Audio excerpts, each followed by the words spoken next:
বিগত 16 বছরে কোনো খেলা নেই, কোনো প্লেয়ার নেই, কোনো দল নেই, কিছুই নেই। শুধু আমরা মাইকে শুনতাম খেলা হবে, শুধু খেলা হবের কথা শুনেছি, কিন্তু কোনো খেলা ছিল না। আবার আমাদের শিক্ষার্থী তরুণরা যখন রাস্তায় নেমেছে তখন আবার এই খেলোয়াড় কাউকেই খুঁজে পাওয়া যায় নাই। এই খেলোয়াড়দের এখন আর কোথাও খুঁজে পাওয়া যাচ্ছে না। ওই সমস্ত দামি খেলোয়াড় এখন সরে গেছে, আসল খেলোয়াড়রা আমাদের মাঠ দখল করেছে। এই আসল খেলোয়াড়রাই বাংলাদেশ করে তুলে। ভাই কথা বলবেন, আমি আপনাদের শুধু 2-3টি কথা বলে আমার কথা শেষ করতে চাই।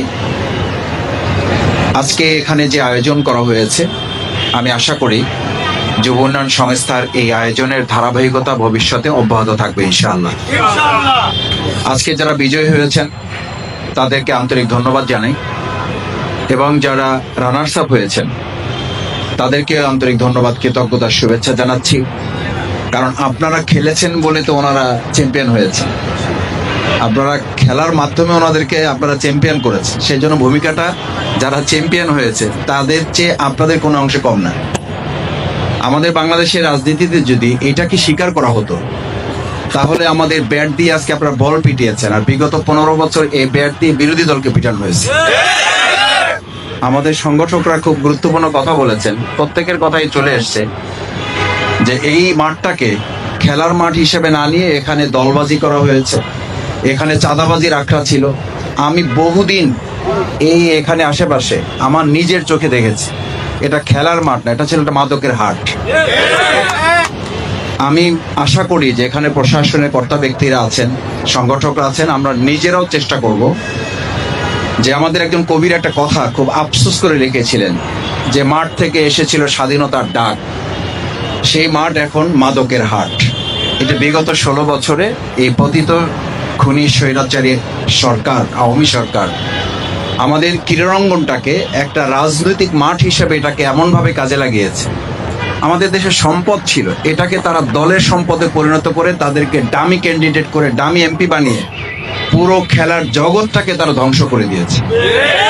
আমরা আশা করি এই অন্তর্বর্তীকালীন সরকার আমাদের যুব উন্নয়ন সংস্থা সহ অসংখ্য ক্রিকেট সংগঠন, আমরা আমাদের অন্যান্য আরো যে ক্রীড়া সংগঠন আমরা করেছি, সেগুলোর মধ্য দিয়ে আমরা রাজনীতির মাঠে যেমন আমরা ভূমিকা রাখি দেশ গড়ার জন্য সবাই মিলে, আমরা ক্রীড়াঙ্গনেও ভূমিকা রাখবো। এই কারণে যে এখান থেকে একটা গুরুত্বপূর্ণ শেখার আছে, সেটা হচ্ছে দেখেন আজকে যারা হেরেছে তারা কি এটা এসে এখানে বলা শুরু করেছে যেখানে স্থূল কারচুপি হয়েছে, এখানে সূক্ষ্ম কারচুপি হয়েছে, অথবা আমাকে বল পিটানোর পরিবর্তে আমার পায়ে পিটানো হয়েছে, অথবা আমার সাথে আপনি প্রতিযোগিতায় টিকতে পারবেন না এটা মনে করে আমাকে খেলার এই 10 জন বা 11 জন প্লেয়ার বাদ দিয়ে বাইরে থেকে আরো কয়েকশো লোক নিয়ে এসে তাদের উপরে ঝাঁপিয়ে পড়া হয়েছে। তার মানে কি? তার মানে এখানে প্রতিভার বিকাশ, এখানে প্রতিযোগিতা, প্রতিদ্বন্দ্বিতা থাকবে, প্রতিহিংসা থাকবে না। কিন্তু আমাদের রাজনীতিতে আমরা দেখি প্রতিযোগের পরিবর্তে প্রতিহিংসা এবং প্রতিদ্বন্দ্বিতার মাধ্যমে অপরকে আধিপত্য বিস্তার করে শক্তি প্রয়োগ করে তাকে থামিয়ে দেওয়ার চেষ্টা করা হয়। আমি আশা করব যে আজকে খেলার মাধ্যমে আমাদের দেশ গড়ার এই যে একটা গুরুত্বপূর্ণ শিক্ষা এখান থেকে আমরা গ্রহণ করব, সেটা যদি আমরা ধারণ করতে পারি তাহলে আমি বিশ্বাস করি খেলার মাঠের আজকের যে সুন্দর শৃঙ্খলা, এখান থেকে যেমন আমরা বিনোদন নিচ্ছি, এখান থেকে যেন আমরা প্রতিভার বিকাশ করছি।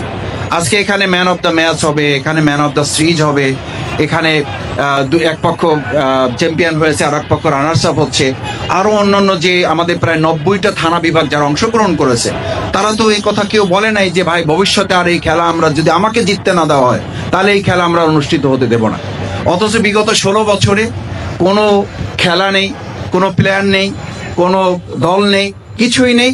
শুধু আমরা মাইকে শুনতাম খেলা হবে, শুধু খেলা হবের কথা শুনেছি, কিন্তু কোনো খেলা ছিল না। আবার আমাদের শিক্ষার্থী তরুণরা যখন রাস্তায় নেমেছে তখন আবার এই খেলোয়াড় কাউকেই খুঁজে পাওয়া যায় নাই। এই খেলোয়াড়দের এখন আর কোথাও খুঁজে পাওয়া যাচ্ছে না। ওই সমস্ত দামি খেলোয়াড় এখন সরে গেছে, আসল খেলোয়াড়রা আমাদের মাঠ দখল করেছে। এই আসল খেলোয়াড়রাই বাংলাদেশ করে দেবে। কারণ ওই দামি খেলোয়াড়দের নেতারা যারা এই মাইকে এসে বলতো খেলা হবে, আমি শুনতাম যে তাদেরকে ধরে রাখার জন্য 2-3 জন ডানে বামে পিছে দাঁড় করে রাখতে, নাহলে নিজেই পড়ে যেত।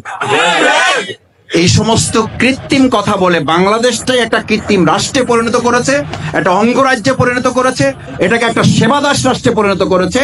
আমরা ভবিষ্যতে আমাদের এই মাতৃভূমি বাংলাদেশকে মাথা উঁচু করে আজকে আপনারা যেমন শীত দ্বারা আপনাদের পা, আপনাদের প্রতিভা, আপনাদের শক্তি বিকশিত করে এখানে একটা বিনোদন এবং ঐক্য করে তুলেছেন, টিম স্পিরিট তৈরি করেছেন।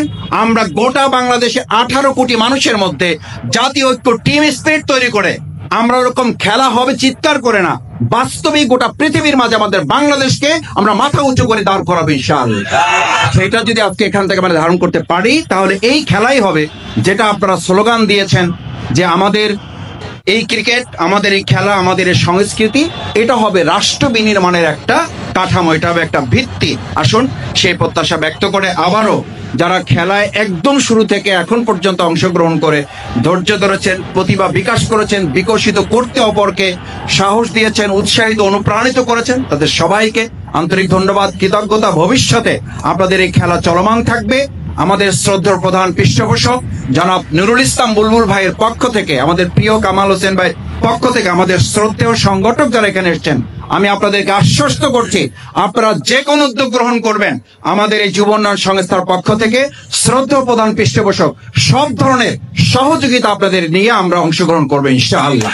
সেই প্রত্যাশা ব্যক্ত করে আমার কথা শেষ করছি। আসসালামু আলাইকুম ওয়া রাহমাতুল্লাহি ওয়া বারাকাতুহু। ধন্যবাদ।